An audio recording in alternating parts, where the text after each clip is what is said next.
तो hello guys, हम इस वक्त हैं ओरछा में और आज हम बात करेंगे राय प्रवीण महल की, जो कि एक प्रेम कहानी का प्रतीक है। तो गाइस, आपने राजा रानी की कहानियां तो सुनी होंगी और उनके महल भी काफ़ी सुने होंगे, पर ये महल कुछ अलग है और इसकी कहानी भी कुछ अलग है। तो ये राजा और एक नृत्यांगिनी की कहानी है। तो चलिए इसको हम पूरा कवर करेंगे, एक एक हिस्सा हम कवर करेंगे नीरज ट्रिप ब्लॉग चैनल में। तो चलिए हम आगे चलकर आपको इसकी कहानी भी बताते हैं और इसको पूरा कवर करके भी आज हम। तो गाइस, यही जो सामने है ये राय प्रवीण महल है और ये हमें आगे की तरफ हमें कुछ ऐसा दिखाई देता है।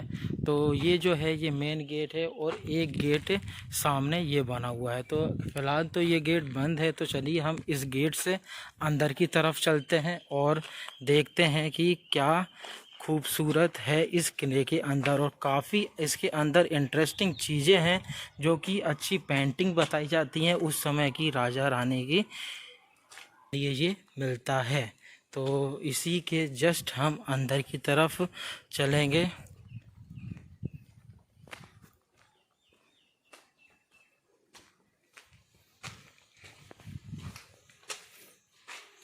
ये कमरा देखने के लिए मिलता है और एक कमरा इसके अंदर हमें देखने के लिए मिलता है और ये वही डिज़ाइन है और बाद में इसका प्लास्टर हुआ होगा, ये हमें गारंटी से पता है।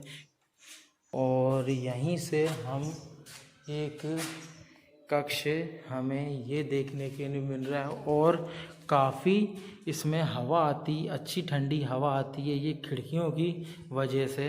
और हमें ये काफ़ी ऊंचा देखने के लिए मिल रहा है। ये पूरा टॉप व्यू है ऊपर तक के, आप देख सकते हैं। इसके ऊपर भी हम चलेंगे और काफ़ी ऊपर इंटरेस्टिंग चीज़ें हैं और पेंटिंग वगैरह भी हैं। काफ़ी खूबसूरत पेंटिंग है, वो भी हम आपको अंदर दिखाने जा रहे हैं। तो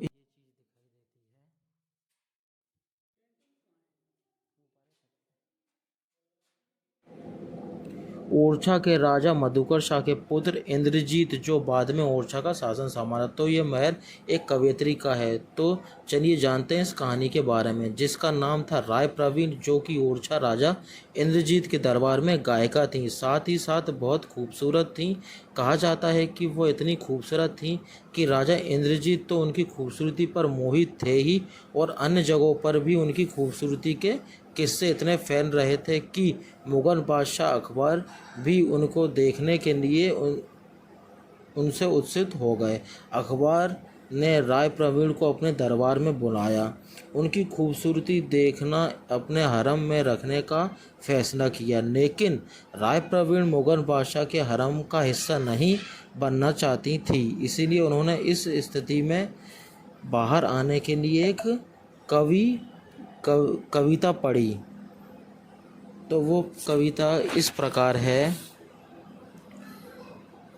विनीत राय प्रवीण की सुनिए सहा सुजान, झूठी पाथर बखत है बारी ब्यास सुवान। जिसका अर्थ है विनती राय प्रवीण की सुनिए, है राजा झूठी पत्थर में से झूठा खाना तो नीच तबके के लोग जानवर खाते हैं। ये दोहा सुनने के बाद अकबर ने राय प्रवीण को ससम्मान राजा इंद्रजीत के पास वापस भेज दिया। उनके बाद राजा इंद्रजीत ने इस महल का निर्माण कराया, इस महल का नाम राय प्रवीण महल रखा।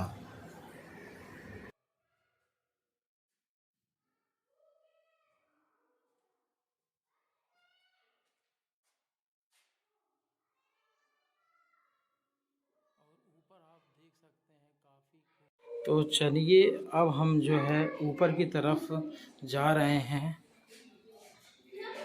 तो इसी के जस्ट सामने हम जाएंगे तो एक सामने खुला हुआ गलियारा सा एक हॉल हमें दिखाई दे रहा है और सामने जो बनी हुई है वो पेंटिंग बनी हुई है। तो इस पेंटिंग में और इस कहानी में काफ़ी रोचक बातें हैं, जो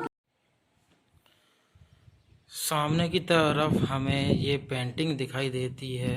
और यहाँ पर जो है सामने राय प्रवीण दिखाई दे रही हैं। ये जो सामने है राय प्रवीण है और उसके सामने उनकी दासी है, कुछ फल देते हुए इस पेंटिंग में दर्शाया गया है। और सामने जो दर्शाया गया है राय प्रवीण जो कि खूबसूरत आभूषण पहने हुए हैं, उनको हवा करते हुए दर्शाया गया है जब वो डांस कर रही थी। और सामने की तरफ हमें राजा दिखाई दे रहे हैं जो कि इंद्रजीत को दर्शाया गया है। ये सामने जो है ये इंद्रजीत दर्शाए गए जो कि घोड़े पे सवार हैं। तो इस हॉल में ये पेंटिंग हमें देखने के लिए मिलती है। तो आप सामने की तरफ देख सकते हैं और सामने हमें एक पुरछा का महल जो कि जहांगीर महल कहते हैं वो हमें दिखाई दे रहा है।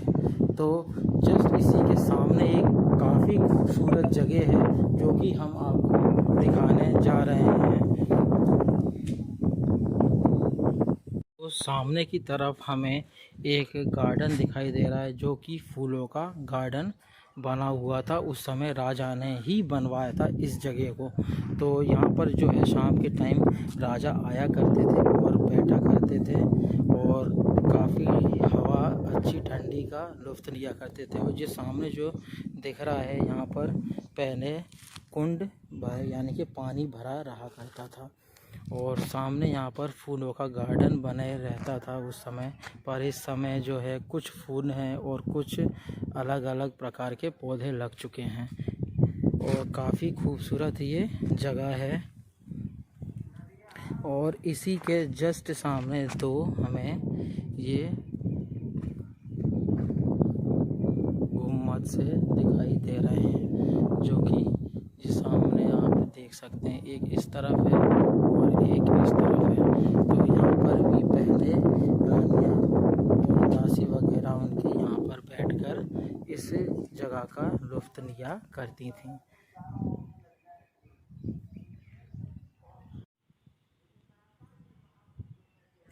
सामने की तरफ एक महल और हमें दिखाई दे रहा है। यहाँ पर जो नृत्यांगना थी, जो डांसर थीं और कवियत्री थीं, वहाँ पर बैठकर प्रैक्टिस किया करती थीं उनके गुरु के साथ।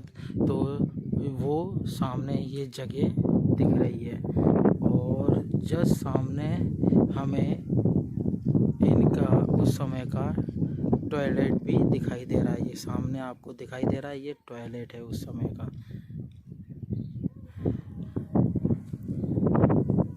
तो यही वो सामने आपको जगह देखने के लिए मिल रही है।